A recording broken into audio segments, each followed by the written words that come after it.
Why would general educators, ESL coordinators, and other supporting staff members be interested in biliteracy development for English language learners? Shouldn't they just be focused on second language acquisition of English so that students can have equitable access to age-appropriate curriculum taught primarily in English? Yes, being bilingual or multilingual can yield greater viability to a person in our global economy, but as educators interested in the emotional, psychological, and cognitive growth of our students, biliteracy development actually has a lot more to offer. Biliteracy development can help English language learners foster a more positive self-image by supporting students in retaining their home language and culture. This is especially true for students who live in a bilingual reality, speaking one language at home and another language at school. Biliteracy development also allows for a child to serve as a bridge for their families and the majority culture, as many ELL children need to act as language brokers for their families. Additionally, literacy skills acquired in one language can then be applied to a new language. In other words, the literacy a student already has in their mother tongue can support acquisition in another. Learners that recognize this become more proficient in their literacy skills in another language. Bilinguals make use of all of their resources in both languages. This is particularly true when they are confronted with a new or difficult task. So now that we know why biliteracy development can be so advantageous to our English language learners, what does it mean to be bilingual or biliterate? Well, although the definition for biliteracy may vary from source to source, most scholars would agree that biliteracy is the ability for a person to socially, culturally, and academically thrive in two different languages. Culture influences literacy use and values, prior knowledge, text, organization, and connotation of words. Students learn values of literacy from their experiences in their culture. Typically, bilinguals know more than one language to different degrees and use the languages for a variety of purposes. More and more general education teachers are hearing a variety of languages spoken in their classroom. ELLs are one of the fastest growing student subgroups in the country, currently representing 10% of the student population in the United States. They are also the lowest performing subgroup of students in the United States. So how can we support students in biliteracy development through programming and intentional instruction in the general education classroom? Primarily, teachers are advised to begin instruction with their students in mind. Teachers need to learn the linguistic, cultural, and academic backgrounds of their students to provide effective learning environments for their students. Activities that allow for student choice can provide students with opportunities to write or talk about this type of personal information. Home visits and home language surveys are also another more direct method of acquiring information to begin developing a biliteracy profile for a student. There are two major forms of bilingualism. Sequential bilingualism, when a person becomes bilingual by first learning one language and then another, and simultaneous bilingualism, when a child acquires two languages at the same time from birth. Understanding a student's history and language acquisition can help identify what program would best match the needs of a bilingual student. Biliteracy instruction allows for a child to take advantage of his or her resources in their mother tongue while developing resources in English. Biliteracy programming is ideal for children where Spanish is the language spoken at home because it encourages students to tap into and build on their linguistic resources. Currently, two-way immersion or dual language programs are becoming very popular, where native English speakers and speakers of another language are brought together and instruction is given in both languages. Spanish for Native Speakers, or SNS, is a great course for older biliterate or developing biliterate students that gives reason to value literacy skills and academic and linguistic proficiency in Spanish. This is important because Spanish is a minority language within a majority language. Spanish-speaking children in the U.S. quickly internalize the lower status that Spanish holds in the larger society. Teachers need to help to find opportunities to celebrate a student's biliterate abilities and to create classroom atmospheres that accept all languages and cultures as rich vehicles for learning. In addition, teachers should never forbid the use of a home language in the classroom. Students' native languages can provide access to academic content that allows for more effective instruction and essentially are part of that student's literacy. It is very common to see evidence of cross-linguistic interaction in students just beginning biliteracy development. Cross-linguistic interaction is the effect that the lexicon and grammar of one language has on the lexicon and grammar of another language spoken by a developing bilingual. Typically, the language a student is more dominant in influences the other. A common type of cross-linguistics is transfer. Transfer occurs when a student incorporates a language feature from one language into another. A student acquiring a second language may experiment with language by transferring rules from their dominant language to the language that they are learning. There are many variables that influence the biliteracy development of a student. Such variables could include, but are not limited to, birth order, with older siblings typically retaining more of the native language proficiency compared to their younger siblings. Socioeconomic status and access to literature, the education of the parents, social factors such as the prestige of the language or the political attitudes that are associated with the language, the amount of environmental literacy that's available in both languages, and of course, home literacy habits, the attitudes towards literacy and language that a home may have, all influence a child's attitude, motivation, and essentially their proficiency. It is important to have a general understanding of who the ELLs in our classroom are, considering that all learning is influenced by personal, home, and situational factors. Specific concrete ways to support biliteracy for ELLs in general education classrooms include encouraging discussions in native languages, allowing bilingual students to write in their native language and in English, teaching the whole class simple greetings and phrases in various languages, displaying different alphabets and writing systems, or encouraging the school library to have materials in every language represented in the school's student body. Specifically, in general education classrooms, teachers should acknowledge how culture influences content. In math, students from another country may form numerals differently, and in some cultures, the final answer is more valued than the process of finding the answer. In science classrooms, there may be differences between Western science and a student's native culture, and this could impede learning. In social studies, much of the content is nation-centered or told from one perspective, typically the American vantage point. And in English language arts, ELLs may need to be explicitly taught noun, adjective order, group nouns, and other language rules. Teaching idioms and proverbs in English and in minority languages like Spanish or German or Mandarin can be very enjoyable to all students and instructional. Other helpful strategies include adopting SIOP, or Sheltered Instruction Observation Protocol, to intentionally teach language through content. SIOP also supports providing explicit instruction, modeling tasks, facilitating transitions, providing practice opportunities, providing corrective feedback, creating intentional groups, and allowing students extra time to complete tasks. Supporting English language learners in biliteracy development can yield a more positive impact on the student's emotional, psychological, and cognitive growth. There are research-supported programs, methods, and strategies to fostering biliteracy. But all instruction must always begin with knowing who your ELLs are, the linguistic resources that they already have, and adapting curriculum to meet the needs of the learners. To conclude this presentation of biliteracy development, I'd like to share the stories of 4 individuals who are bilingual adults in West Michigan, who have positively impacted their community and inspire young leaders to also develop biliteracy. These are their stories. Soy bilingüe y mis lenguas son español e inglés. Soy bilingüe y mis lenguas son inglés y español.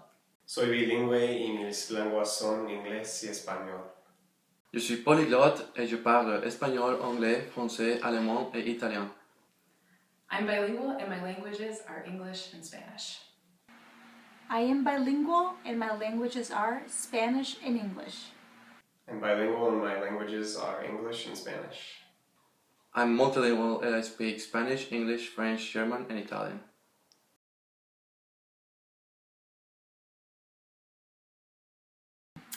I spoke Spanish for my first 18 years of my life, and then I acquired second language English when I was 18 years old. I was born and raised in Mexico, so I learned Spanish throughout my whole life, and then I went to an English immersion school.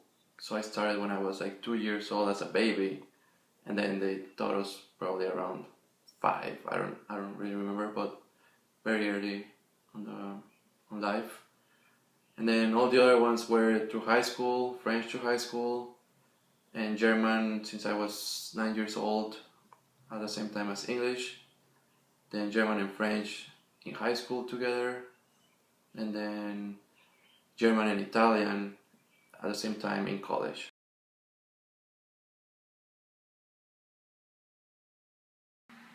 Right now, my most dominant language is English.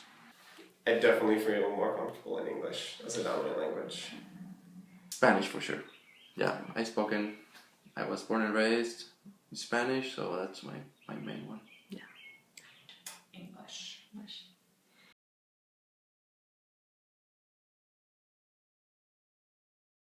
All of the above. Definitely professionally. Now I work in a place that's kind of split right down the middle, English and Spanish. Our office speaks both to one another and both to the people that enter our doors. So that's definitely been helpful. The use of grammar and literature and language arts, even in English, learning another language. Just because I was learning about how words are put together and how they're used to be effective. And so I think there's a lot of benefits in a lot of different realms that occur. The biggest asset that I have received by being bilingual is that I've been able to be the bridge between on my job, on the church, and different places. And it's been big for a bridge for also to communicate our differences in culture. I'm able to tell people why I do things certain ways or why I don't do things the way they do it. So it's a bridge.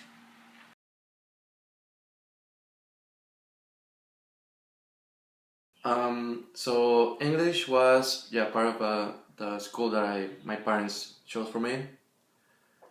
French was a choice in high school. We had either do English again or French, so I chose French. German was basically my parents that forced me. I didn't like it then, but now I like it. So that was not my choice.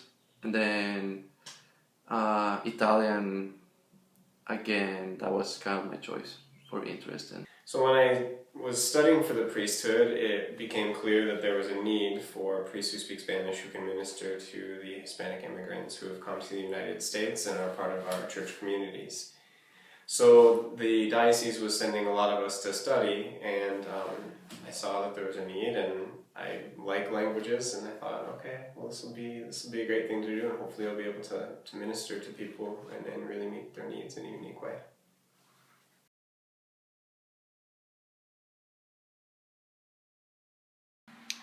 The first thing that stands out very much is I needed to learn English, and I wanted to learn English. We came to this country to have a better life, and I needed to learn the language, so I wanted to. Number two, I had a group of people surrounded me that were willing to teach me.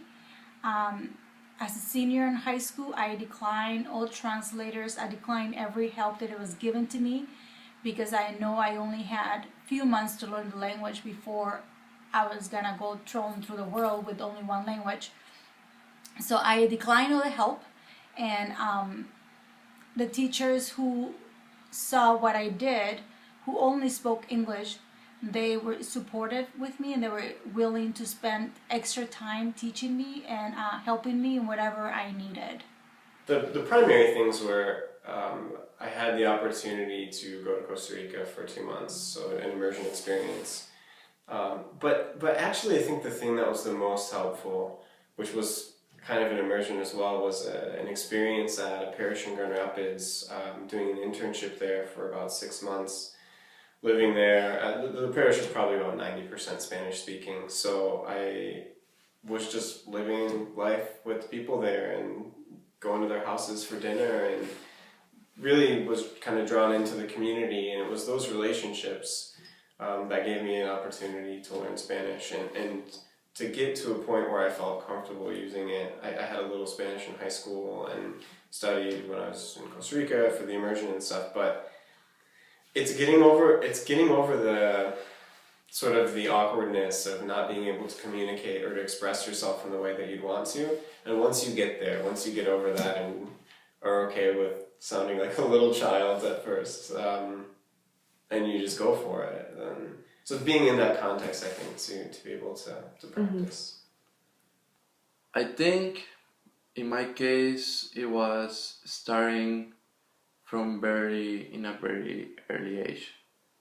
But then I think even like people that don't start in an early age, the main thing is discipline. Like you have to practice a lot and you have to like really be interested. Like doing exercises and listening, putting your phone in the languages that you want to learn. Like, yeah, I know it's hard to get classes, like very often, like daily classes, but like if you are really disciplined, like that's all it takes, definitely. And immersion is also like very important. But, you know, you can find like books, podcasts, movies with subtitles. As long as you're disciplined and doing something to be immersed somehow, I think that's the way to go. Yeah.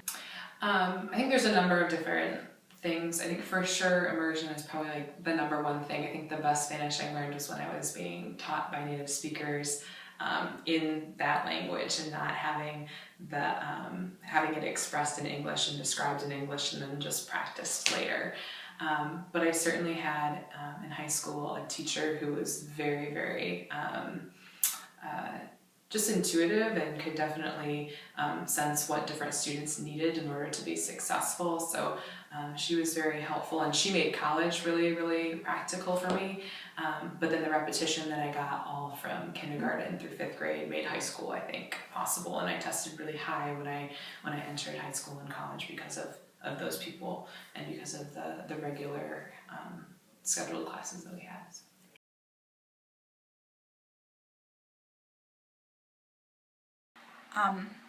Yes, when I was in high school, and I feel like my counselors and my teachers never saw me as, they always saw that I needed to learn English, but never saw all the things that I was good at. I definitely needed the help in English, I did. But I also was a very strong learner. I have a very strong background in math and science, but because maybe the lack of resources, so I'm not sure, I was always put in different buckets, like the lowest level of math, the lowest level on science. And they kept saying it's because you already know it, you need to catch up on the language. But I always felt that I was not challenged because it's stuff that I already knew. And I felt not important anymore. I feel like all the stuff that I already learned was not important anymore because now I'm the person who doesn't speak English. So I had to learn English. I would have appreciated maybe some classes where I got challenged. I mean, not a class, maybe my strongest field was math, and you necessarily don't need a language in math. And I would appreciate to be challenged in that, maybe in that area. You know, I had many classes. I know for English, I was challenged itself, but I had a translator, and that was probably where I needed help. But I did not need help on math. I didn't need a whole lot of help in science because those were my stronger fields. Do you feel like you should have been put into stronger classes with appropriate support? I strongly believe that because all my knowledge ended at that point. That level that I had never, I could have taken maybe calculus, and I never got to calculus because as soon as I got here, I wasn't put on ninth grade math, even though I was a senior. So you should have been, like, you should have taken calculus. You maybe should have taken like AP Bio, and you should have taken all those classes with language support. That would have helped a lot, and that I would have felt challenged, and I would have felt like every other kid in the school who has challenges and who feels when you pass those goals and you feel good about earning that grade. But I always felt that the only thing I needed to do here was catch up on the language, and everything else, it was just not important anymore.